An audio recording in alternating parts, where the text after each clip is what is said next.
G'day Bifrosters. Today we're going to look at a graph of simplicity. What this is going to be is 10, maybe 9 simple compounds that everyone should know how to build. Hopefully, once you build this once, and got it working once, you never have to build it again.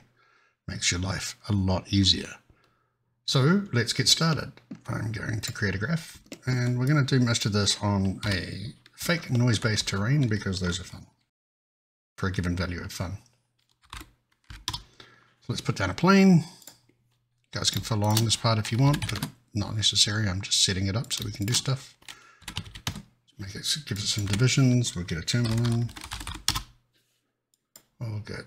So there is a plane.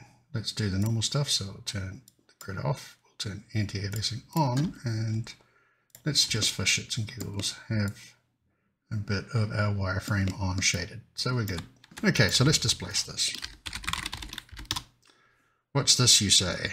Where's the nodes that you're going to be showing us how to build, Bill? Well, they're coming. I'm just going to do the old standby, deliver what I did in the summer holidays on and a fractal noise field. And just do that, and we'll just do this. Pop that in there. Give it a little bit of translation, just so we're a bit more random. Go over here. Let's get some detail into the business, and a bit more of that, and a little bit more of this, perhaps. That looks pretty good to me. Okay, so here's what we're going to be doing a bunch of stuff on, and it's time for the first node. The first node that everyone should know how to build is an array switch. And for an array switch, we're going to need an array. So let's build an array. I'm going to build an array with my fractal noise field. The way I'm going to do it, feel free to take any of these, let's just say watching Val work as a small lesson, if you like. I'm going to make this into a long. So I'm going to make a sequence array that is, I don't know, let's say 6 long, right? So I have an array, it starts at 0, step of 1. Starts at 0, goes 0, 1, 2, 3, 4, 5. Yeah, cool. Let's plug that into our noise field and everything's going to break. There we go. And the reason it's going to break is because that weights does not want to see an array of fields in there. And it's time to build a node. So we're going to build an array switch. Put that in there. Call it array switch because we're happy and we want to have an array in. There we go. Let's jump in. So I guess you're just thinking, well, you know, Val, it's a get from array. Everybody can build a get from array.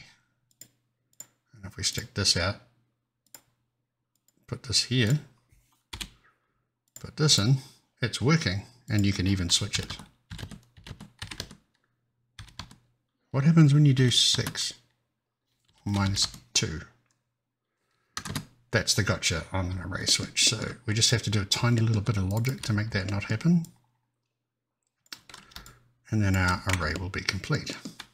So first thing, get the array size. Array switch will be complete, not array will be complete. Goodness me. You want the array size. And what you want to do, this is going to come back with, well, I can show you what it comes back with. Let's throw down a force pull port. Plug that in, throw down a watch point. There are 6 things in that array, but as we all know, the big array gotcha is that arrays go from 0 to 5 when there are 6 things in them. So this is our first condition. So if that is less than 0, because it's okay for it to be equal to 0, what you want to do is say, okay, if it is less than 0, leave it at 0. It's not less than 0, just use what's coming in. So there's our first one. And we can pop that out to there and do a quick test. So it's still going to work in 4, it's still going to work in 0, but if you go to -4, it's just going to stick at the first one. That's exactly what we want. And now we have to do the same thing for going higher than the array has members. Now this is where we've got this. There's 6 in the array, but it goes from 0 to 5. So I'm going to need to take that array size and decrement it. Decrement just means take some number away from it, and I'm taking 1 off it. This is coming out 6, decrementing by 1 is going to make it 5. So we just need a, you guessed it, greater than. Same deal, that goes in there, that becomes a long, and we need another if statement. And what this if statement is going to say is that, hey, if you're greater than this number, stay that number. But if you're not, let's get this guy in. So you're just going to use this one, and we'll just do a little bit of tidying, like that. And that is the first simple compound. Let's really quickly test it. So if our index is 0, it's 0. If it's 1, 2, 3, 4, it's not working. Why is it not working? Let's go find out.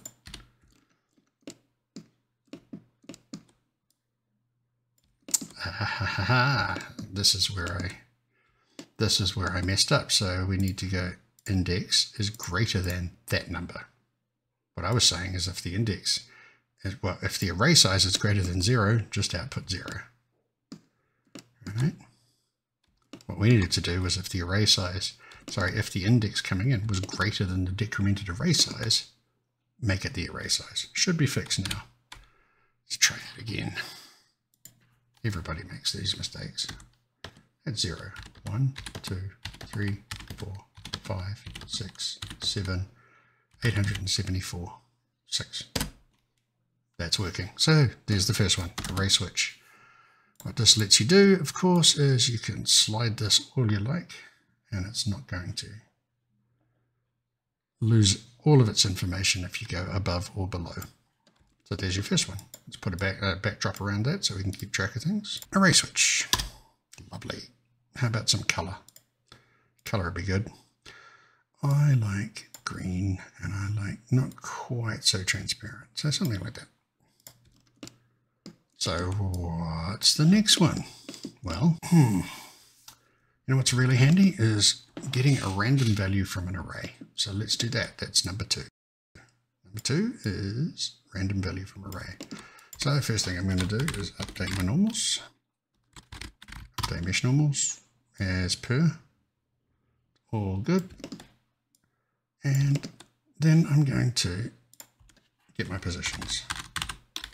Got my point positions. It's cool. As you may have noticed, this guy is an array. That's fabulous. We like arrays. We're going to do a random get from array, so that's our second node. So let's go compound.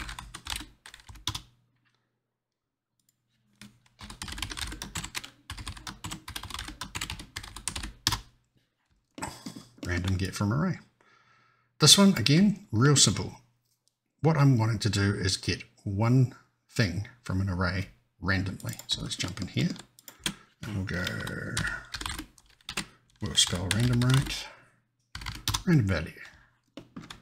Gonna need that.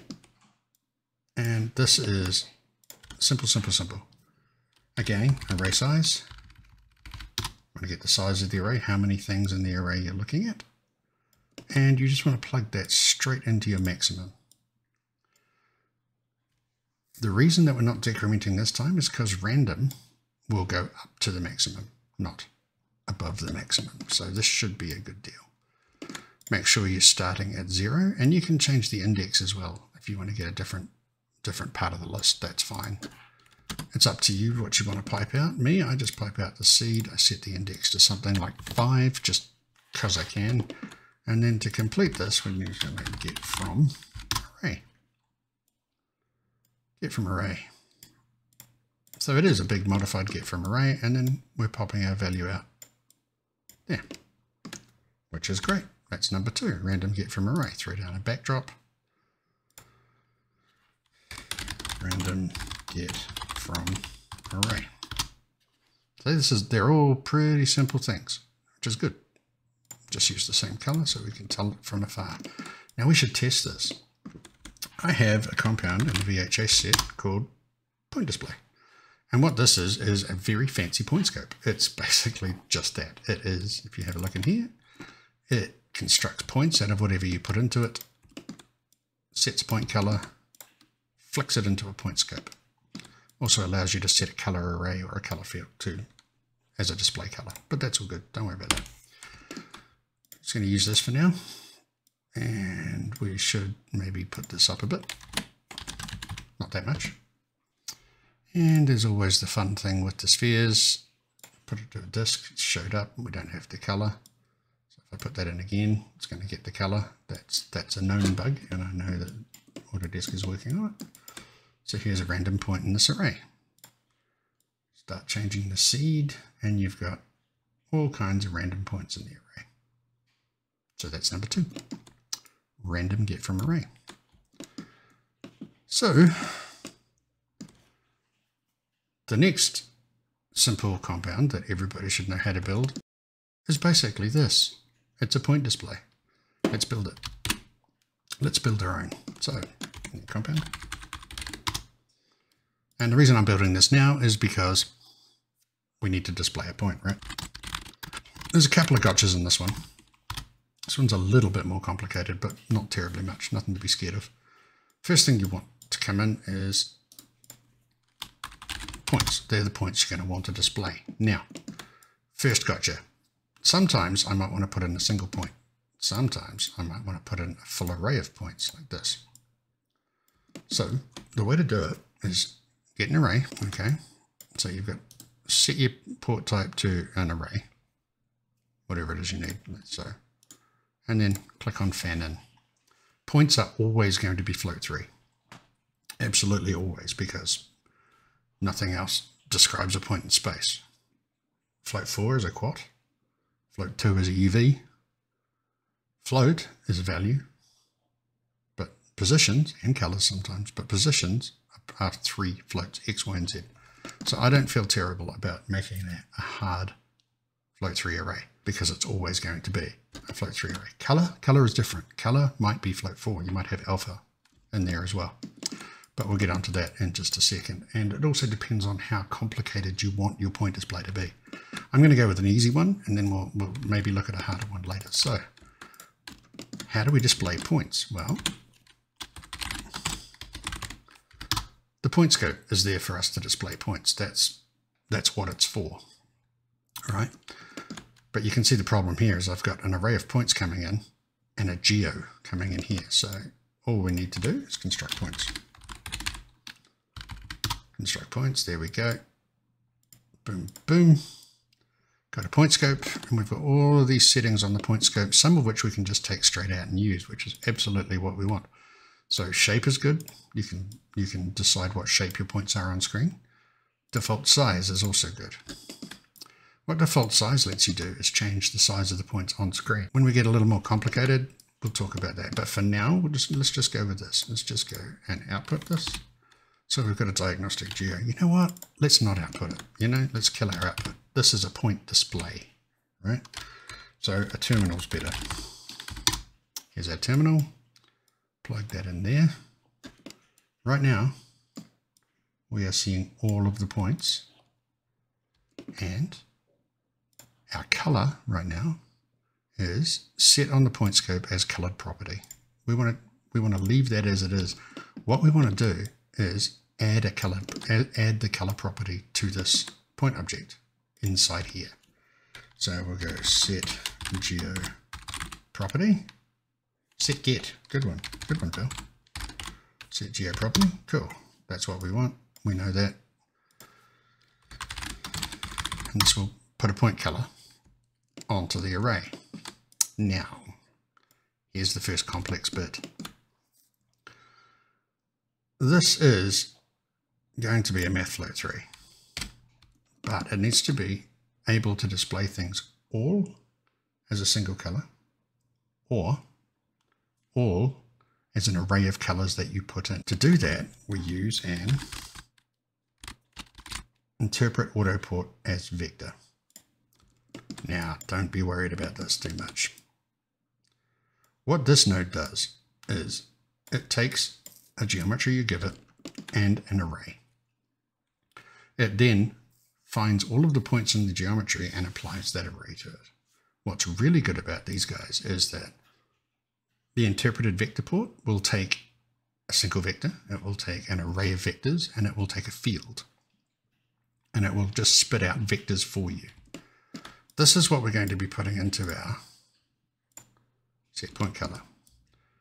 And the other really good thing is that if there's no data coming in here, you have a default value coming out. So that makes our color really easy to set up. So we'll set it up just straight with the default color right now. Now, this isn't going to work right now. There's no array coming in. There's no geometry. This geometry needs to be the same number of points as this array. This makes this super easy. We're already constructing a points for the point scope to work on. We can literally just use that. And for the other one, let's put this array out like so. And we'll just rename this to color input. There are some rules about interpret auto ports. One of them is that this port must be auto. Okay. We come over here and come back out here, we go there and we go port type, it's auto, it's got to stay auto. If you want to set it up for a specific type, like say a single float, a single vector, change the value type to math float 3. You see how the port changes, all of that kind of thing, the color input changes. I can then put this into here. And we haven't actually set anything up yet. So let's plug this into here, and it would probably help if we set up a default color, and in our colored property we need to set this to point color. Well, it doesn't have to be point color, it can be whatever geo property you've set here. So the easy way to make sure that's always the same, create a value node, and then we're just going to pop that into coloring property. Now you can see I've got an interesting green hue. What that's telling me. There we go. When you set it to a single color, it will try to put everything in here. Drop that in there. So I'm not entirely sure what's going on there, but there's something interesting going on there. I'll work that out in a minute. Let's do a bit of testing. Let's change our sizes. That's working. Let's do something interesting and put that in our color input. And you can see that an array going in. This is just an array of the positions. If I wanted to, I could also get the point normals, which is, normally what you show in these things. I'm going to change the range of them. This is a demo. Don't worry too much about this. So normals are always -1 to 1. We want them from 0 to 1 when they're described as colors. And then we can pop this out to the color input. You can see that they've mostly gone shades of green because their normals are pointing up, but you can see the variations in there. Next thing to test is if I just put in a fractal noise field, which isn't going to work because that's scalar. Yeah, it's not the right one. Fractal turbulence field is the one I want. If I throw that into my colors, what happens? There you go, you get some nice turbulence. I can make life a little bit brighter for us by making this an absolute value. And things brighten up. Let's push up our size a bit so we can see it better. And of course you can then just come change this. And you've got a point display that supports, that's why that's being weird. That's a position, not a color. You've got a point display that supports points and a color input of an array, of a field, of whatever it is you need. That's the simple version, and I'm okay with simple version. It's something you should know how to build, because this is probably, well, everything in this video are essentially the nodes that I could find that I continually remake. I make them over and over and over again. So it's, most of them are super, super simple. Some of them are not. But hey, it's all learning, right? So that's our point display. Let's get rid of that. You see it's gone back to its default color. Let's make our default color a little more readable. So sort of a dark green with some bluish bits in it. Something like that.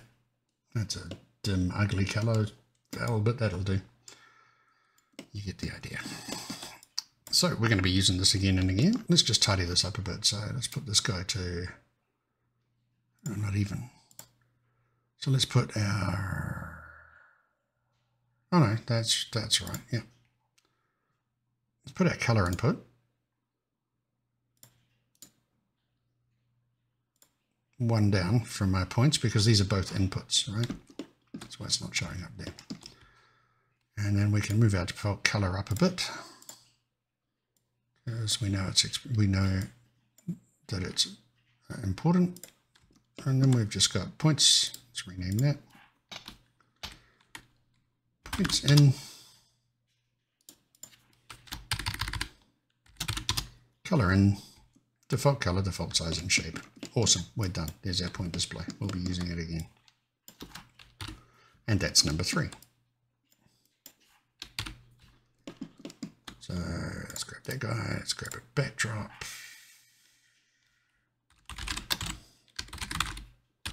Point display. And that lovely green color that we've already set up. And we'll just make this a little bit bigger. Of course, something else we want to come in and do. Turn off these guys so they're not just showing up here all the time. So 1, 2, 3, random get from array, array switch, and point display. What's next? Okay, let's do the big one. So we've got our point positions here. Right here, these will become important. And we'll just move these down a bit. Oh dear. Make sure we got that backdrop as well. Move those down a bit. I'm just going to break these connections for now. So let's talk about remapping. Okay, you want to remap these points. Right now, if I get the array bounds and smack in a force pull port, I can see that well, I don't even need the array bounds, but I can put this in here and I can say, well, these go from minus 12.5, minus 1.75-ish to 12.5, 1.5-ish. Cool. What if I want these to be higher? What if I want to put in a F-curve to change that height? What if I want to do all kinds of things? What if I want to remap the values, basically? Thank you, Bifrost. There we go. So, that's our next one.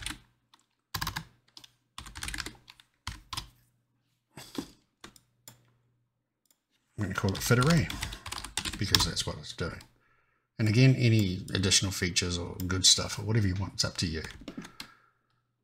Change this name to array in, and this one has again, it's got a simple version and a complicated version. Let's do the simple version.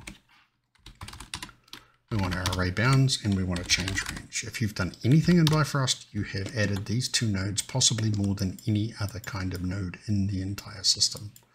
We hook up the min bound and max bound to the from start from end. Our array goes into both. And then what we do here is we just go, okay, we pipe out to start and to end. Yeah? Cool. And we output it. Remapped array. That is the simple one. That is the real simple one. So if I just do a quick set point position up here, this is probably the easiest way to show it. Right now, I'm setting 0 from whatever's coming in to 0, 0. Let's change these guys to 2. Right? And you can see what's happened. So I've gone from minus 12.5 on the X and Z, and around about 1.75 on the Y, to this. So that's 1 by 1.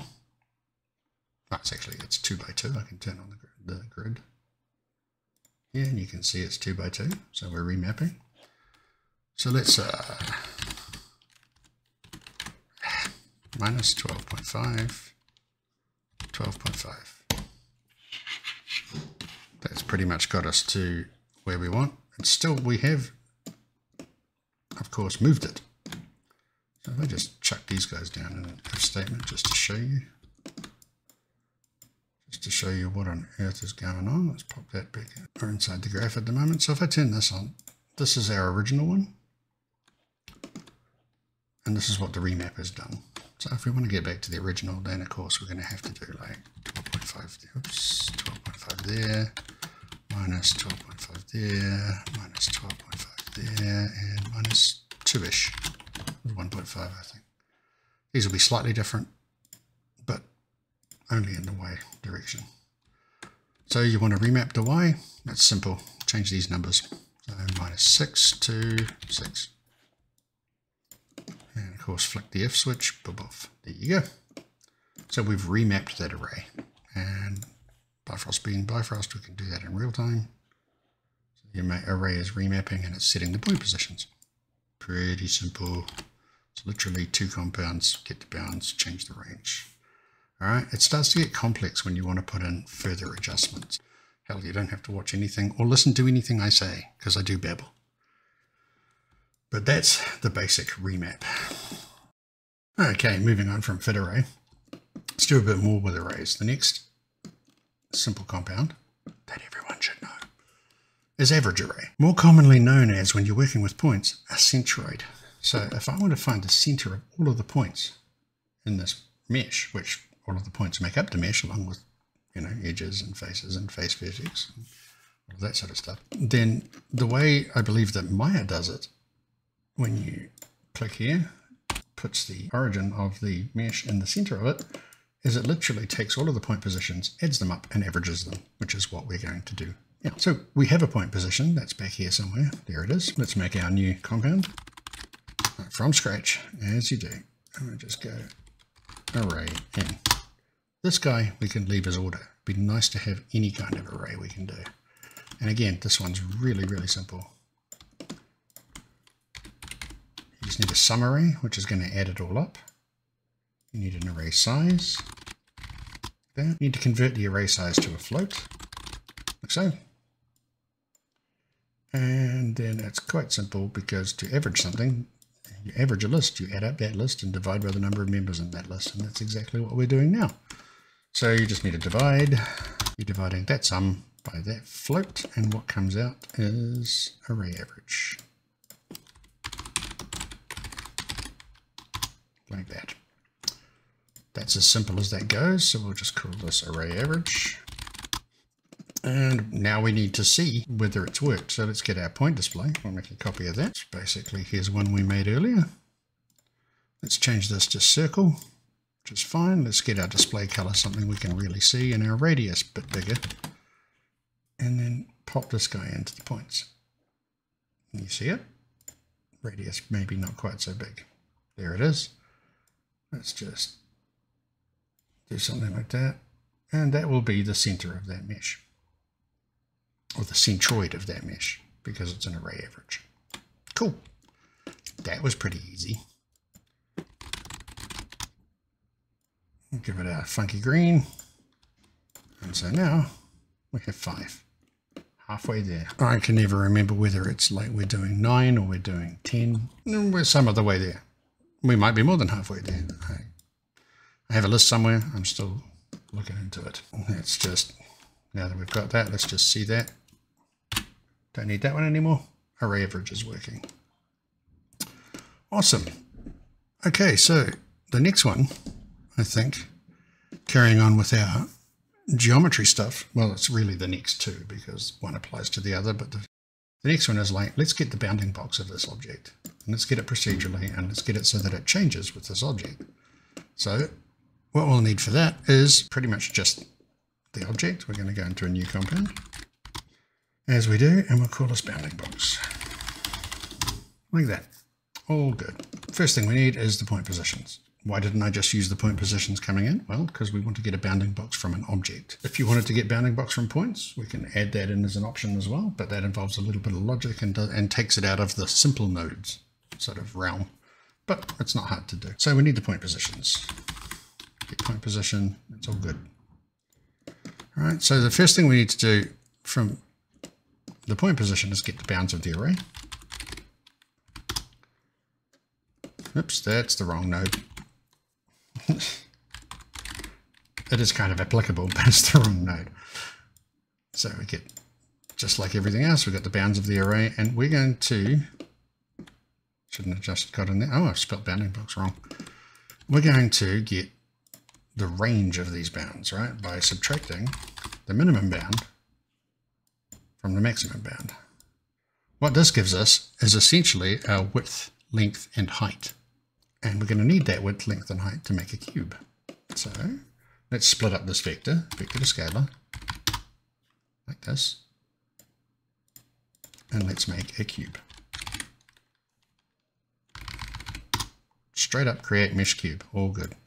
If we look at our dimensions here, we have length, width, and height, and we have X, Y, and Z. And through experiments I've performed before, Z is your length, X is your width, and Y is your height. So let's get a terminal down. Drop that into there.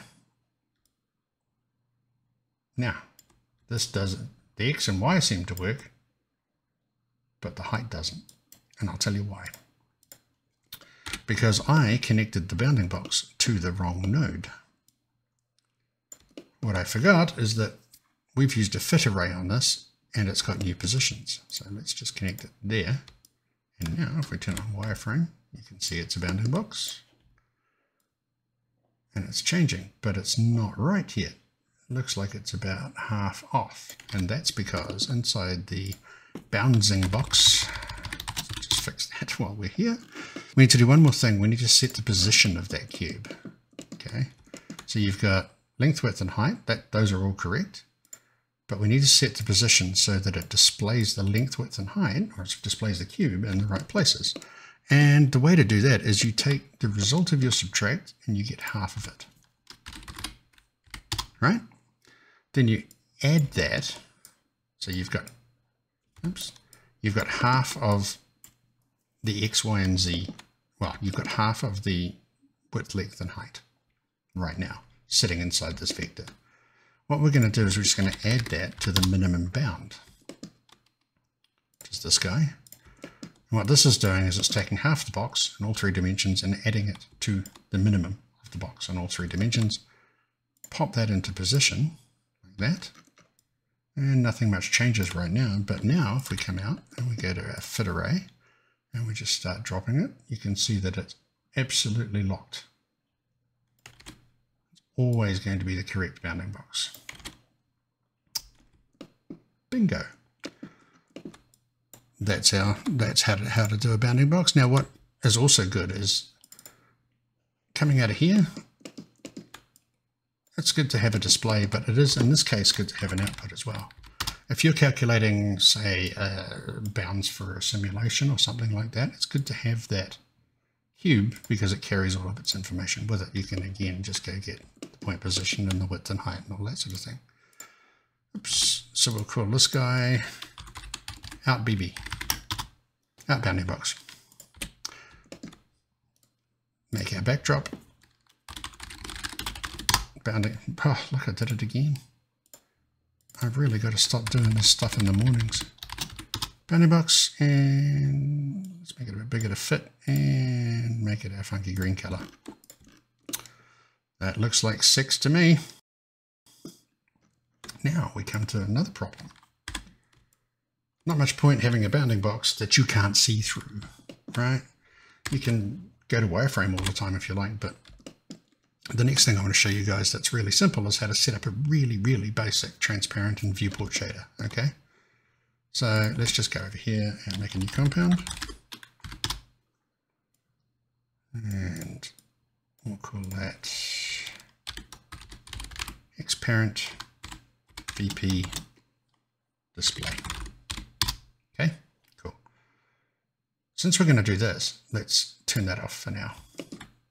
Here's the bounding box coming in. And this is really just using a material. So we're going to need a sign material. Geometry comes in here and geometry goes out there, which is cool. Right, we'll get to this in a minute. What kind of material we're going to use? Well, we're going to use a constant surface material. Okay. And there's a couple of things going on here. So this goes into the surface material. Oopsie daisy. This goes into the surface material, and you've got color and transparency. Okay, so I can put those out here, and I can come back. Use just piggyback on this terminal, we'll put this out. There's our banding box. So if we change the color now, so let's make it something, I don't know, blue's nice. All right, so there's a blue in the viewport, and then I can just start making this transparent. And I have wireframe on shaded selected. If I don't, you still get a really good view of your banding box without losing too much of the view of your object. You can make this even, well, you probably don't want to go over 1. We'll get to that in a minute. But yeah, you don't really want to go under 1 either. So that looks like a clamp to me, but you can make this pretty transparent before it starts to go weird. Let's get in here and we'll just put some clamp on the color, right? So color going in there, color going out there. And we just want to make sure we go from, not the color val, color's fine. Transparency we want to clamp from 0 to 1. Cool. So now I can go up here, I can go as high as I want, and it's only ever going to go to 1, go as low as I want, it's only ever going to go to 0. Everybody's happy. I'm just going to set that back to say 0.95. So we've got something. I'm going to turn this back on so we can see what we're doing. That's all good. There's one other thing we can do here that will allow us to do some stuff, and that's another node called set geoproperty reference. And what this does, so we go set geoproperty reference. Oop, where is it? There it is. Thank you, Bifrost.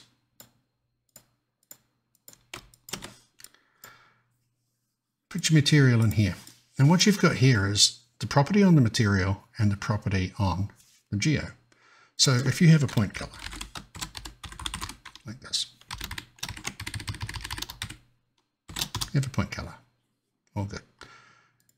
The property you can put to the material is either color or transparency. I'm going to go with color. You can add a transparency in here as well. But just to show you how this works, I'm going to go with color. Now you see how that's changed? Gone back to a gray because you have no point color on this object. And let's do a tiny little bit of quick logic and see how we go. You're going to use a get geo property check. Now this will try and find a geo property that you give it. Okay. It can be any property, but you have to tell it what the type is. So in this case, I'm going to go for point color, like that. And of course, type of a point color is an array of float 3, like that. We're all good. So this is the difference between get geoproperty and get geoproperty check. This found property. It's a Boolean that says this exists on this geometry. So we can go straight out to an if, like that, and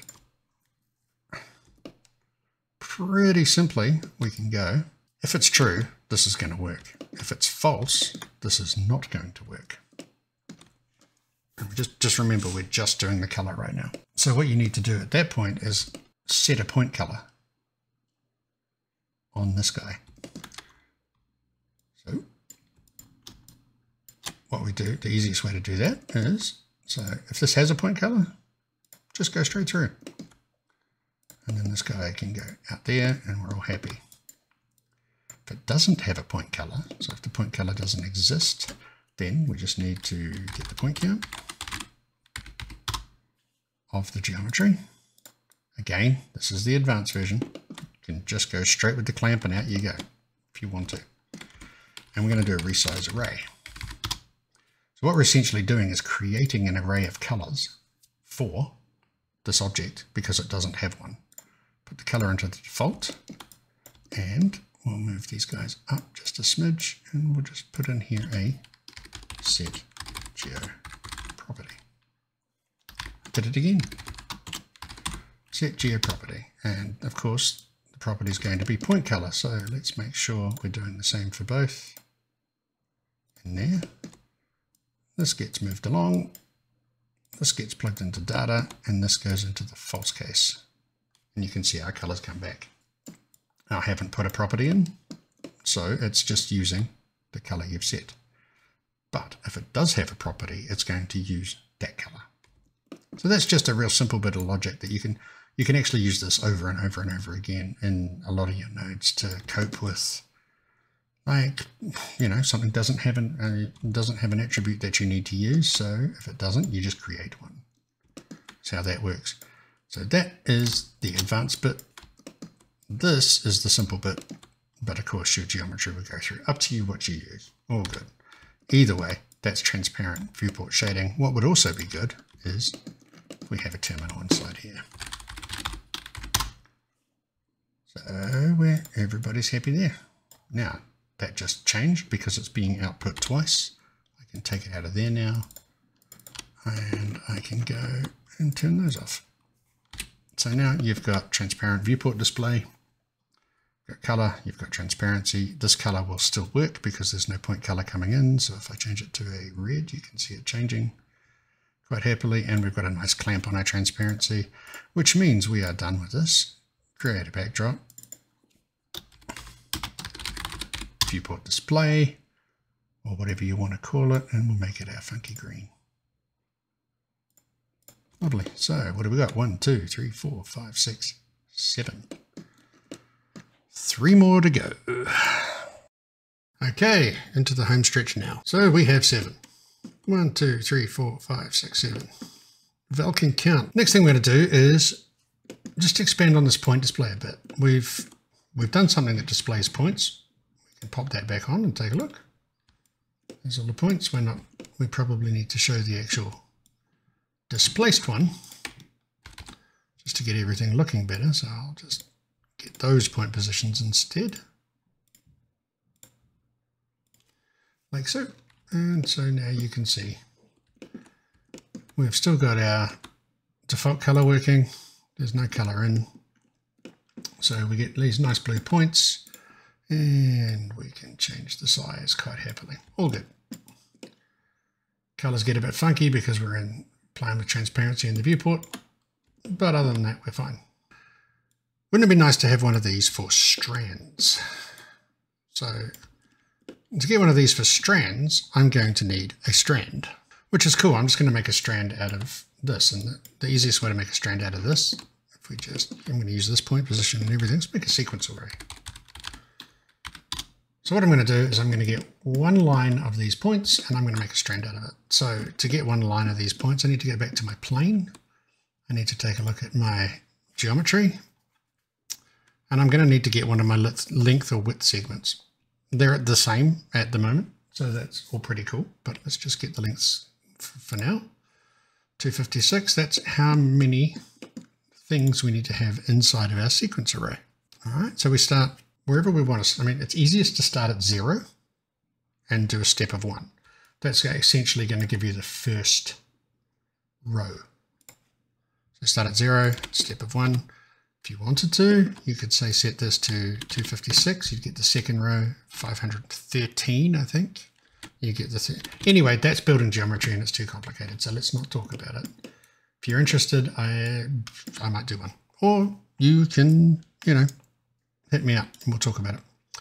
These need to be longs, and of course with sequence array, if you change those, you lose these. So let's put one back in. And I'm just going to get from my point position array. And I'm going to get these from my point position array. Now, this is where our point display is going to come in handy. Let's change that color to red, bright red, and let's make this bigger, so 0.1. Oh, that's possibly a little too big. 0.05. I'm going to plug this in. And as you can see, we've got the first row of our mesh. So what we're going to do now is make a strand out of that. Construct strands. There it is. Let's turn this off. And let's, for fun, turn this off as well, and maybe turn off the bounding box. Lovely. So there's nothing there. How do we display a strand? Well, there's a few things you've got to do for strands. You've got to set the strand's shape to start with. And this gives you the size and whether it's aligned to the screen. So put down a terminal now. And plug that in there. There's the strand. Now that's quite thick. and it's aligned to the screen. I can get down to the wire to make it a wire that's probably a bit easier to see. The next thing you need to do is set a color, assign diagnostic material. And again, here's where you can set this to this and give this a color. I'm going to make it bright green because green's nice. This is essentially what we'll end up doing inside of our compound. But we've got a couple of other things we can do there with strands. We can, for example, set strand size profile, and this lets you change the width of the strand across the strand. Now, this is not going to work when the strand's set to wire, but if it's set to ribbon, you can see that it's thinner on that end than it is on that end. And still, the factor here will give you the thickness. So if I set that back to say 0.2, jump into the profile, make this 0. You can see what's happening there. It's all fading away to nothing. And we'll make this 0 as well. And maybe flatten that out a bit. Grab this guy. And what this is giving us is skinny at the ends and chubby in the middle.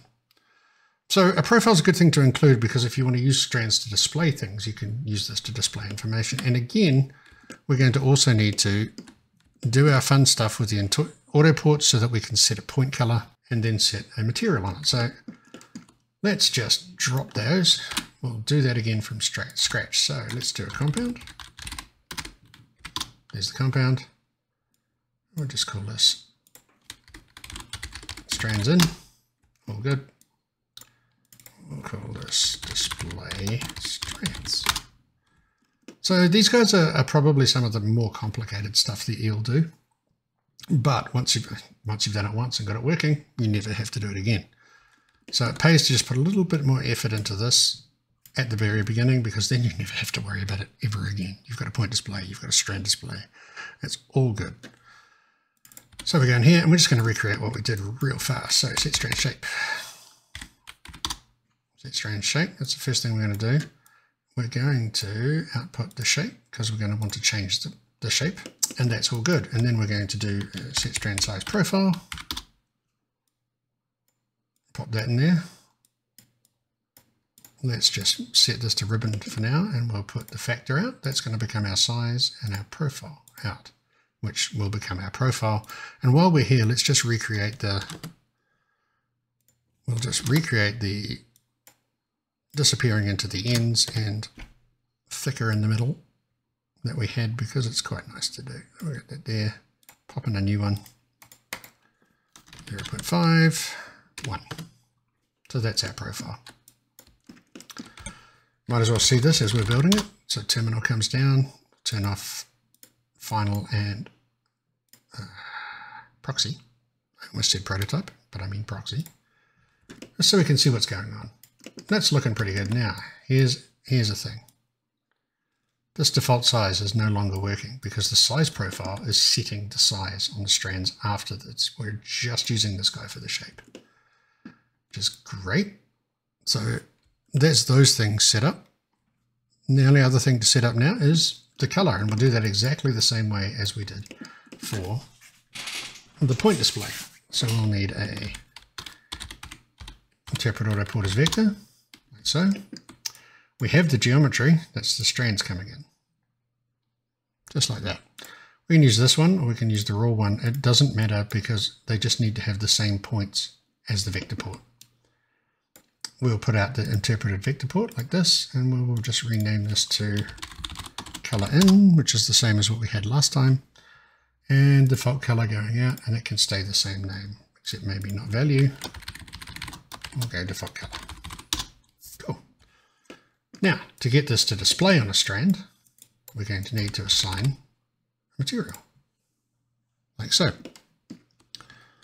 And we're going to use a constant surface material, because that'll give us transparency if we want it. And for a constant surface material, we need to set geo property reference. This guy, which is the funky little compound that lets you choose what your material color is. In this case, it's color. There it is there. and what the geo property you're going to use is. So for that, we'll just do a set geo property. All good. And that's going to be our point color. And I don't know why this keyboard doesn't like underscores, but apparently it doesn't. I'm going to make a value node for that because I'm going to need that again. That guy is going to go into the geo property there. And so the color now goes into the point color, this guy, and then this goes into the surface material. Why is it black? Well, pretty simple really. The default color is black. Let's go for a sort of a greenish blue. That's always good. And let's, as we do when we're building these things, let's make sure that it works. So how am I going to make sure that it works? Well, I'm going to come out and I'm going to, first thing I'm going to do is a bit of housekeeping, and I'm going to do it on both of these. I'm going to take that default color and I'm going to make it a color picker for both of them. Default color, go to the edit, select default color and make that a color picker because it's better. It's better to do that. You can see the colors, you've got a color picker, you can do all that kind of stuff. It's all very, very good. So what I'm going to need just to test this is well, the easiest way to test it is to put down a field. Make the turbulence field so we get colors, absolute value so that we don't go below 0. I could also clamp it, and we'll pop this into the color in. There you go. You have random colors across the strand, which you can change by your field. You can make a glowy little worm, or you can make a nice graduated thing. You can plug all sorts of stuff into that as long as you've got the same number as you do here. Great. In fact, if you wanted to do something, I'll just demonstrate this real fast. You can use a Rebel Pack node to do some things. Get from interpolated array. This is a cool little node right here. So if I want this to be red at one end, green in the middle, and blue at the other, I make 3 color nodes. And when I say color nodes, I just mean vectors. So we'll get a value, we'll go over here, vector 3, go, copy, paste, paste. So that's 3, because I want 3 colors, which is all good. First one's going to be red, second one's going to be green, not that green, and the third one's going to be blue. Cool. Building an array.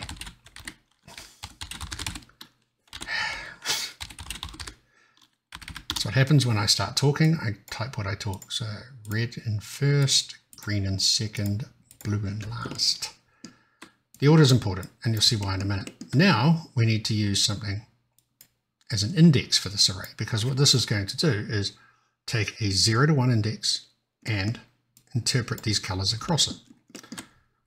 First thing to check, we don't have anything on here we can use, which is fine. You could use a point ratio if you've got one, which you would get by it's update point ratio, update strand ratio maybe, update strands ratio. But I believe this is a hidden node. So I think if you go set strand size profile, jump inside here, you can grab it from here. So let's use it. We'll copy that, up, delete that. This is not part of our node, it's just a funky little test. So now you've got a point ratio. Point ratio goes from 0 to 1. That becomes your float index. Pop that in there. Now we pop our color array into the array. We make sure that this has got normalized index on, and don't worry about slices just yet. Let's plug that in, and it's red at one end and blue at the other, with green in the middle. And see how that's working? It is taking the point ratio, which is essentially a measure of how far along the curve you are. So it starts at 0 at one end, ends at 1 at the other end. And if you don't like the way that array is working, you can, of course, evaluate an F-curve on this to give it some modulation, which is awesome. So if I go in here, watch the colors, I'll just turn this to a, there we go. You can see how that's working there. All of a sudden, you've made a ramp. And this is the best and fastest and easiest way to make a ramp. Yeah, so I'm happy that's worked. Let's kill this and this. Pop that guy down and we'll make a backdrop. Go to here, grab this guy, custom, and it's saved it for me. Lovely. Let's get the names all sorted out. Strand display and Strand display on the backdrop.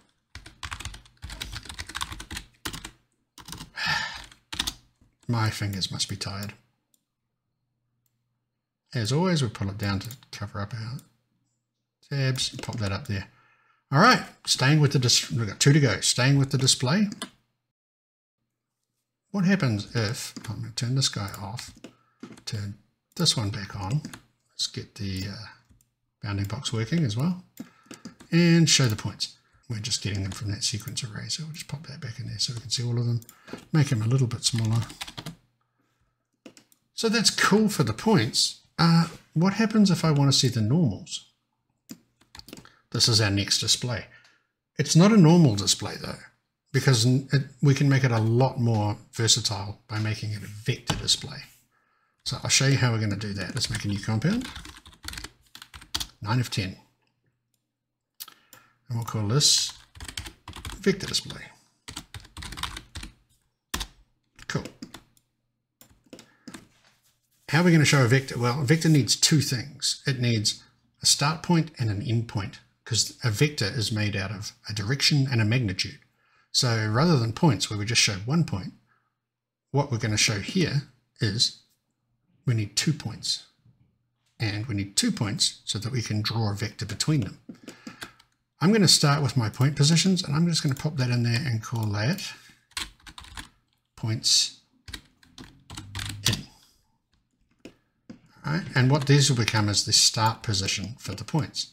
Then I'm going to take this guy and I'm going to get point normal. Now, if your object doesn't have normals, this is not going to work because you need to input a vector. So we'll just check that, shall we? Face normal's there, so is point normal. We're good. I'm going to take the point normal and I'm going to put this, and I'm going to put this vectors in. Call this vectors in. Right. So with these 2 bits of information, and this is very much like point display, but it's going to show us vectors instead, we can make this node. So here's, as always, the simple one. There's a compound to do it, which is called create arrow strands. And this will create strands with an arrow at one end for you. This needs start positions, end positions, and our friend's colors. And then you've got some controls here for the size and shape of the arrows. So points in, go to start positions. Vectors in, you don't want to put those into end positions because the normals, for example, are all just the vectors. Okay, so if I was to show all the vectors like this, they'd all turn up probably somewhere between 0 and 1 because a normal goes from -1 to 1. This is a bit bigger than -1 to 1. So what we need to do is tell those vectors where to start, and where they start is in the start point. So we take that and we add the vectors to them, like that. What we should have now, let's throw it in our terminal, see if I'm right. What we should have now is a bunch of arrows that start at these points and go off in the direction of the normal. Looks like I am right, but there's an awful lot of them, which is fine. We can adjust that quite happily, but it is working. So let's get some adjustments going. Let's get our arrowhead size down to something very small so you can see. And let's get our width ratio down to something small too, so they're not quite so thick on the shaft of the arrow. We probably need to get both of those out as parameters so that you can adjust it depending on what kind of mesh you put in. So we'll put those out there. Arrowhead size, stem width ratio. Good names, all good. Now it's back to our friend's colors. Our friend colors here. Now, interpret or report as vector because that's the way we do it. But now we have to make a geometry, which is cool. We can just use the points to make the geometry. So this is making a dummy geometry just to make this work. It's fine. Then we're going to do the same thing. So let's construct points. This just turns those positions into point geometry. Plug that into there. And again, we're doing what we did last time. So this is our color in. And this is our default color. Happy and joyful. We're getting there. Then we can plug this guy into the colors. Goes black. Again, it goes black because our default color is black. Okay. So let's get that. That's good news to start with, but let's get this working. I'm quite simply going to take my point normals, which are a float 3 array, and I'm going to change their range. I'm going to change their range from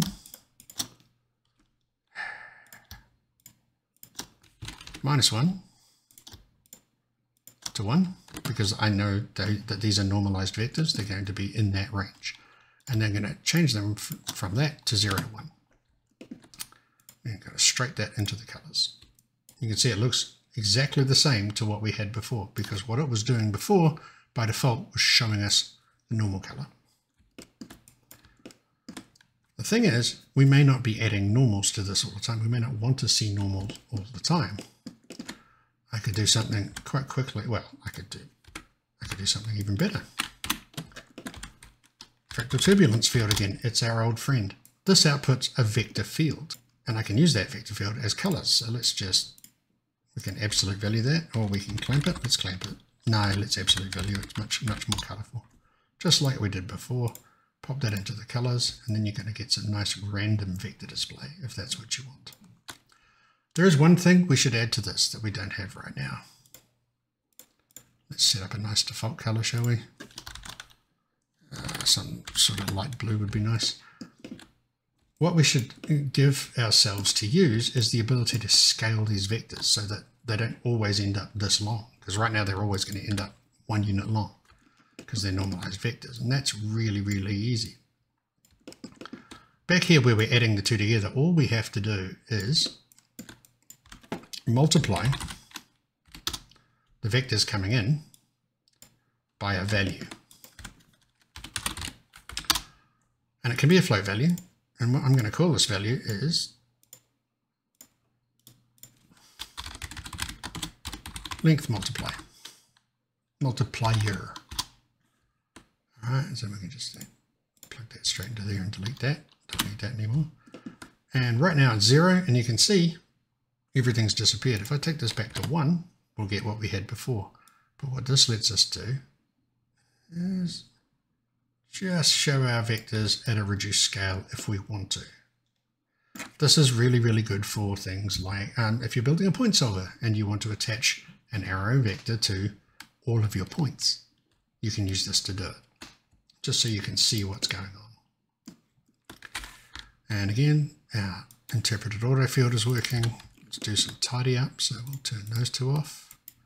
We will make sure everything, we'll just give that a layout. That looks pretty good.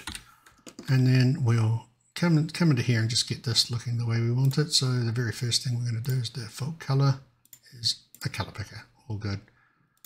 And then, sorry, if we come back into here, put the default color at the bottom. These three are our arrow controls.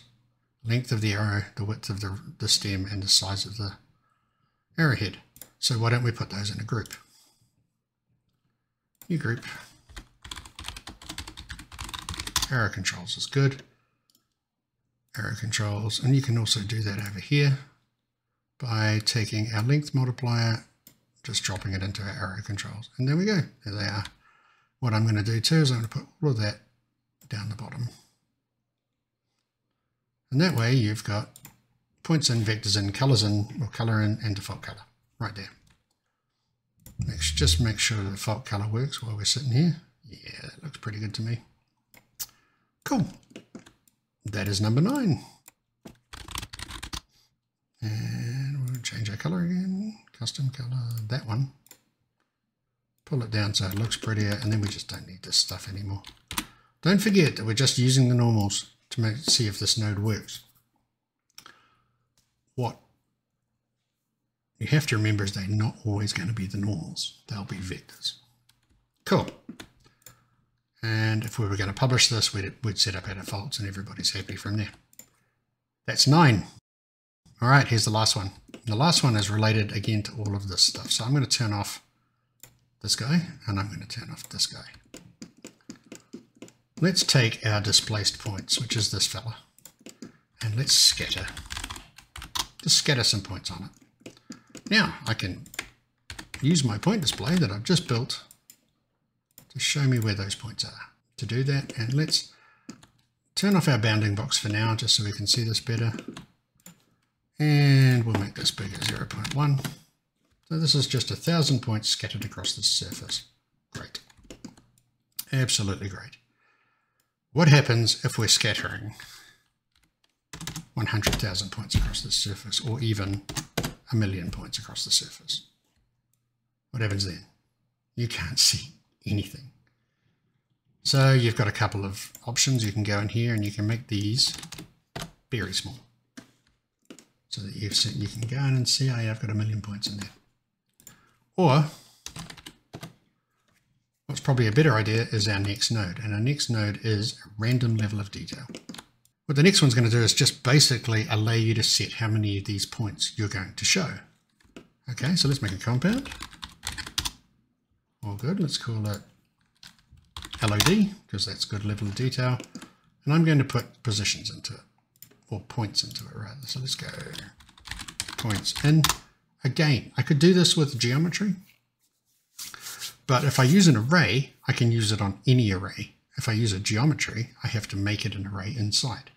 So I'm going to leave this sort of a bit lower level so that I can just plug arrays into it and get a level of detail from it. And this is fairly easy to do. So what we want to do in here is get the array indices. What get array indices does is it gives you an array of all of the index numbers of the array that you're plugging in. So in this case, it's going to be 0 to somewhere around 1,000,000, because we have 1,000,000 points. And then I'm going to plug that straight into a random value. I'm going to plug that into the random value index, and then we're going to need a seed, because it is a random level of detail. Okay, my min is 0, my max is 1. So I'm generating 1,000,000 different numbers, which is what the index is giving me, with whatever seed I choose between 0 and 1. And that's what I want to do. Now we need something to control our level of detail. So I'm just going to throw down a float for now. So that's interesting. I forgot those were there. I'm going to throw down a value node just so that I can make a float control, and then I'm going to delete that. And I'm going to call this level. So this is a number between 0 and 1 that will control the level of detail that you're seeing. Because I want it to stay between 0 and 1, I'm going to clamp it. So clamp works by just going, okay, if you're below that number or above this number, you are that number or this number. All right, we're almost there. All we have to do now is check to see if the random value we generated is greater than the clamp number. If it is, this is going to produce an array of trues and falses. We want all of the trues in the array. We want to find all of these that are greater than this. So we have a compound to do that. Find all true in array, like so. What this will do is give me the indices of all of the true values in this array. From here, real simple, we take our points, we use remove from array, because what we're going to do is take away everything that is greater than this random number. That goes in there, and that goes out there. Okay. So now we're taking in the array, we're changing it, and we're outputting it. LOD points out, which is great. Going to need my old friend the terminal here. Actually, no, I'm going to need my point display because that's what I'm doing. Points, let's plug that in there. They're all going to disappear, even if I manage to plug it in. They're all going to disappear because our level is 0. Take that to 0.1. Have a feeling that there's just, oh yeah, that is working. There is an awful lot of points in there. So you can see here I've got 15,000, 14,000 points roughly, which is 1.4% of the LOD. So let's get this a bit more sensible. Let's take that number down from 1 million to just say, I don't know, 20,000, like that. And we'll set our LOD to 1. So that's 20,000 points, 20,000 points. I start taking my level down. So at about this point, that should be about 10%. Yeah, it's about 10%. There's going to be some fluffing because it's a random system, but that pretty much works. That is a level of detail. So a couple of things, move that to the bottom, get into our edit, and we want to, just for safety's sake, I know we're clamping on the inside, we want to take the level and make our minimum value 0 and our maximum value 1. And now, even though we're clamping inside for safety, that won't go above 1, it won't go below 0. So you can see how that works. All right. Create a backdrop, LOD, like so. Everybody's happy. This guy gets its custom. And that, friends and neighbors, is 10 nodes everyone should know how to make. All right, cool. Thank you very much for listening. Hope it's been a help, and I'll catch you next time.